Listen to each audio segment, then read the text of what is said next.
for these highlights. I've waited for them. Oh, come on, Jimo. Lego! Watch the game. It's the Premier League, all on DSTV. All the goals, clashes, and moments. Penalty to the Gunners. And here's Saka. Sends Leno the wrong way. And Vieira can whip that one across the face of goal. And Eddie Nketiah turns things around. It's the near post. It splits in. Joao Palhinha, clinical finisher. From one team to Mashemeji. You know, is like Mashemeji. United and Arsenal like Mashemeji. So the Arsenal, on the other hand, dropped first points of the season at home versus Fulham. 2-2. Starboy. Did you have to add salt to injury? What did I do? Come on. Did you have to play the highlights? But you have to. Bado tunaumia. Coming champions bado tunaumia bana. We're still in pain. We play highlights for everyone. So like we say, this 3 games is a small sample size. But I'm not convinced with what Arteta is trying to do with the team. That's for sure. I mean, you're if it's not broken, why fix it? Partey at fullback, Kiwior at the other fullback, with Zinchenko on the bench, and Gabriel on the bench, and Trossard as a false 9 where you have Nketiah. For me, Nketiah got into good positions in the last game against Crystal Palace Monday, and you're wondering, okay, so he's getting into those positions. I think all he needs to do is just compose himself and put the ball into the back of the net. But then again, when he's supposed to start, he's not being given a chance. So question marks there. Of course, we do understand also if you're given a chance and you don't take it, kuna mtu mwingine anakugoja pale kwa sidelines. So that person should also take his chance, be given a chance. And I think that's a problem. I think that's the first problem. Last season, you had a settled team. Everyone knew where they were playing. Yes. Everyone could get better at the same time. This season, it's a case of, let's try this. But let's try this. But you're not going to let me do this. Let me put Trossard today. Let me remove, let me put Nketiah. Let me put Kiwior. Let me leave Zinchenko out. Now I could put Partey at right back. Now let me remove, I could put Ben White. But Gabriel, who's played every single minute of the last year and a half or 2 years games. No, let's put him on the bench. Like have this many options. They're almost too many now. Now I can't settle the team down. Yeah. And one thing that we had last season is the partnerships and the chemistry that the players had formed with each other. Remember, in the right side, we had Saka and White. White would come with the overlap, then Saka would put the ball in his path, then cross, something happens, goal. It happened with Partey scoring against Manchester United and his other goal. In the first half, there was not that chemistry that we saw last season. It was only and Saka trying to, come up with something, conjure up something. But they struggled. Odegaard struggled yesterday. And then he couldn't pass the ball to Martinelli and Trossard this other side. I mean, that partnership up front really lacked. And when he reverted to the normal system, we started creating chances. We started getting to the byline in the opposition's box. And the penalty came. Chep? Yes. Same thing. What you have said, one thing. For me personally, I'm not a fan of Partey at right back. I really don't get it. But I think I might be wrong. But what I think is that he's trying so much to accommodate Havertz. So he's taking that position from Partey. So I have Havertz, I have Partey. I need to play both of them. This one is a 65 million signing. We need to play him. I can't bench him. So what can I do? He moves Partey, which I think is very, very wrong. But because so far Havertz, I don't really see what Havertz is doing for that team.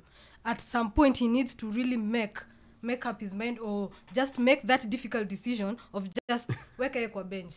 Go back to what was working. Because what we know, when we're chasing for the league, if a system was working, you buy players to complement that system, to give you options, not to bring in players and try and tweak everything again. Chep, remind them, you kept asking, where will Havertz play? Yes. Then we told them, yes. 65 million he's going to be in the starting lineup. Then they told us, no, strength in depth. We told them, 65 M is going to be there. Lazima atacheza. Waambie sasa unawakumbusha. So now it's affecting the whole system of that team. Remember them saying, I do agree to some extent. Them saying Leverkusen, he'll be playing well, he'll be do that, this and that. But I think it's a case of overthinking. Ted, of course, there's yes. that. Hold on. He's a student Go of Ted. you can say it's the effects of Pep coming on to Arteta. But it's true. Yeah, yeah. Why would you keep on tweaking sure. here and there? I do every agree time? with that. But let's be honest. Kai Havertz at this particular point has only played 3 games for Arsenal. So let's give him time. But should he start? I don't think he should start. I think Fabio Vieira put in a case for himself yesterday. Let's take you back. Because he's a proper midfielder. Like he's a proper midfielder. Last We season are all we said not the sure. same thing. No. Last season, because it's a bedding in season. He was doing the Premier League. He's spindy. Yeah. You get time. You bed in. Kai's been in the APL for a fair few years. Came in for 90 million at Chelsea. He's been there for a while. But he's a midfielder. You can tell. It's something Mourinho really likes to say. Specialist roles. And I feel like Vieira plays in midfield. You can see. Kai Havertz, we asked this question with Chep. Where does he play? Is he a false 9? Is he a midfielder? And then Sammy brought us all these wonderful stats about him at Leverkusen, arriving late in the box and being a midfielder and replacing Xhaka. So now we are just wondering, like... Yeah, and then there's that. And then there's Arsenal, of course, conceding silly goals.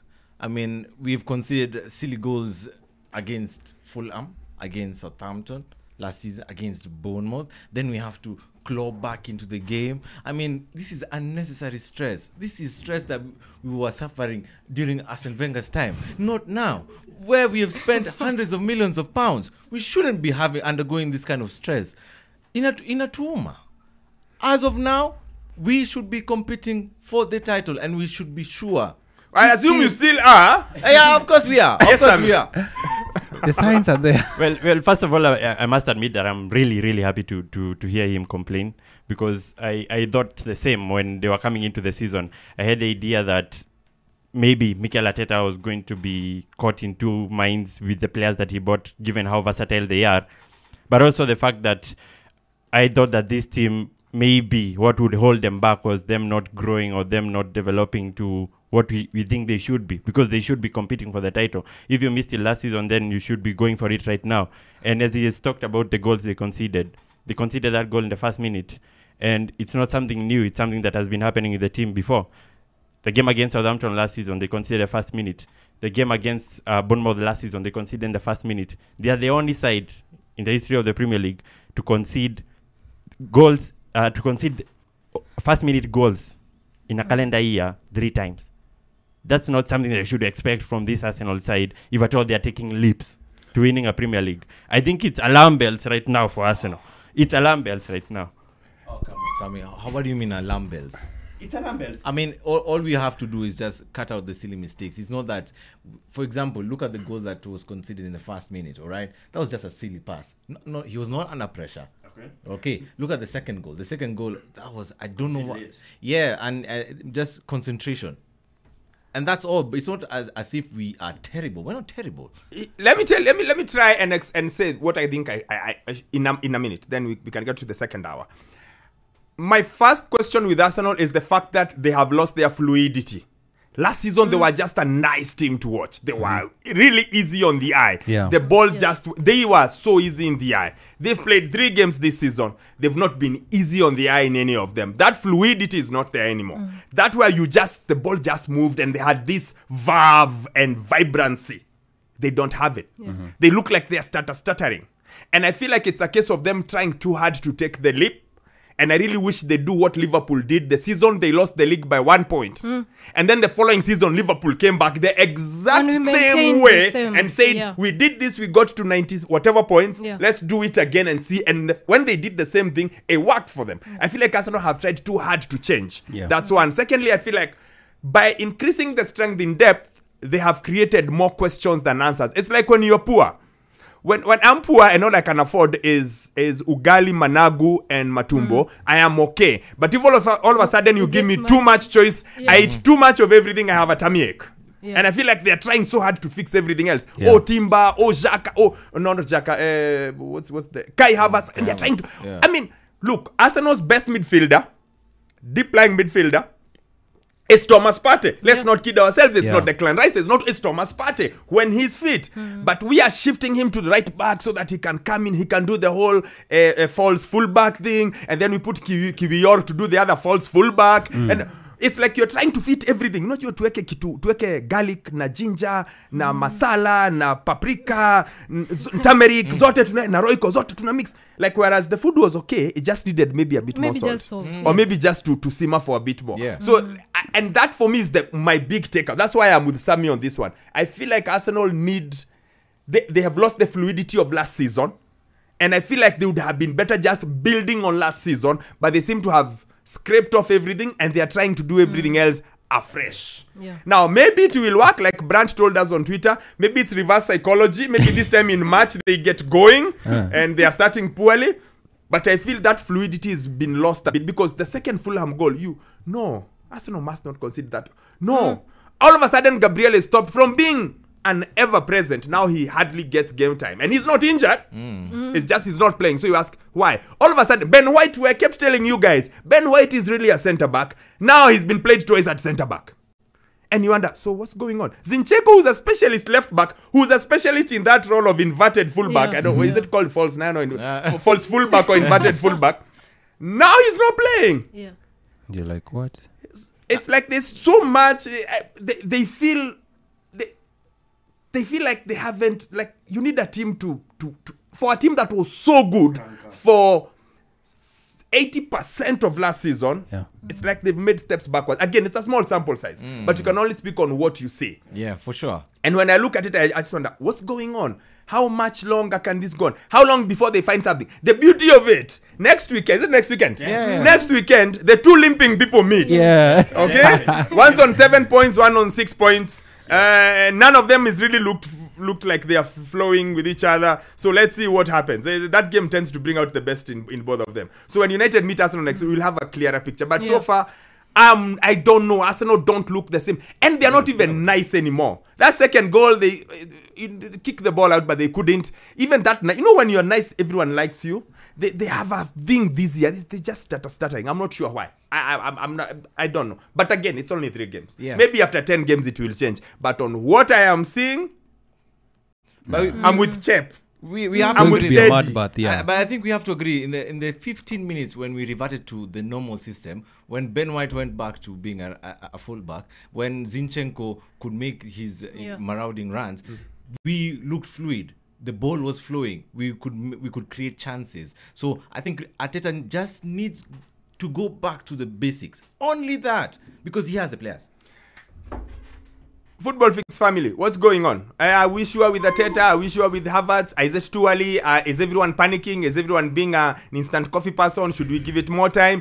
Please talk to us. We're into the second hour of the show. Remember, you've got a chance to win yourself a jersey. I just have to figure out what question to ask you. I'm not sure what to ask you. And I think we'll ask about the champions, because I like the champions. And they give my favorite player a contract. So maybe we'll ask about it. Remember, all Premier League games are live on DSTV. So if you are making a plan to watch my Burnley this afternoon versus Aston Villa, that's the place to go. The hashtag is hashtag the football fix, the hashtag all Premier League on DSTV. And once again, star 423 hash is all you need. Star 423 hash, you are in. For as little as 2,999, you get to watch all the Premier League games that you want. We'll talk more about it in just a little bit.